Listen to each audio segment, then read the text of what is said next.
పొద్దు పోయింది, పోయి పడుకోమ్మ. రేయ్ జాక, గుడ్ మార్నింగ్ చెల్లా. God bless you. నేను ఎక్కడున్నాను? కళ్ళు తెర్రా, ఎక్కడున్నా తెలుస్తుంది. అంజీ ఎప్పుడు వచ్చారా? వచ్చాలే. ఏమిటి సంగతి? ఇంట్లో నుంచి వచ్చేసాను.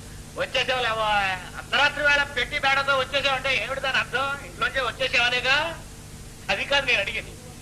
నువ్వు వచ్చేసావా, వాళ్లే నిన్ను వెళ్ళగొట్టారా? రెండూ జరిగినాయి లేదా? మీ అమ్మ గెట్ అవుట్ అని ఉంటుంది, నువ్వు వాకౌట్ చేసి ఉంటావు.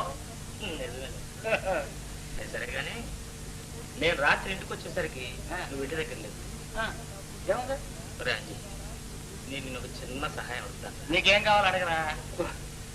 నాకు ఎక్కడైనా గట్టి దొరికే వరకు మీ ఇంట్లో ఉండొచ్చు.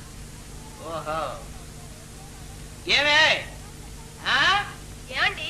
ఆ చీపురిలా పట్రా. వీడు మాడు వేరే గది దొరికేదాకా ఇక్కడ ఉండొచ్చునా అని పర్మిషన్ అడుగుతున్నాడు పెద్ద జమీందారు. అది కాదు రాజీ, నార్మల్ వేరే గది కావాలా నీకు? ఈ ఇల్లు ఎవరి కోసం ఉందిరా? ఎవరి కోసం? ఎందుకురా బాబు అంత పాపం ఊరికి అడిగలరా? ఏ మరి నాతో వేళ పడవా?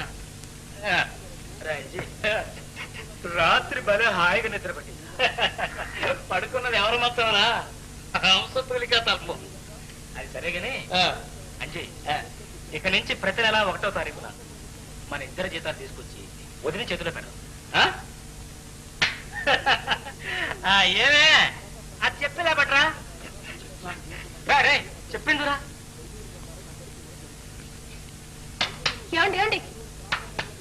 మాడు బద్దలు కొట్టాను. అంజీ, ఇటువంటి చెప్పు దెబ్బలు తిని తిని మాడు బొప్పి కట్టింది రా. లేకపోతేనే ప్రతి నెల వీడి జీతం తీసుకొచ్చి నీకు ఇస్తాడట. ఈ ఇంట్లో ఉన్నందుకు అద్దె లంచం ఇస్తాడా? లంచం ఏమై వాడి పెట్టే బయట తీసుకొచ్చి బయటపడే.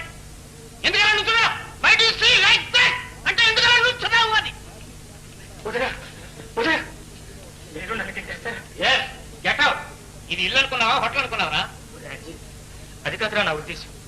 నీకు వచ్చే జీతం అని చెప్పు, పైగా అన్నిటికీ ధరలు పెరిగాయి. అందుకని ఒక తమ్ముడికి అన్నం పెట్టలేరంట. దానికోసం నాకు డబ్బిస్తావరా? వాళ్ళ ఇంట్లో ఆచారం అదే కాబోలు. అదే అదే అదే అదే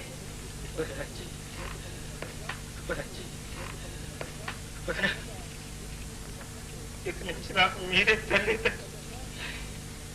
మీతోనే తిట్టాను, మీతోనే ఉంటాను. తిన్నందుకు డబ్బిస్తావా?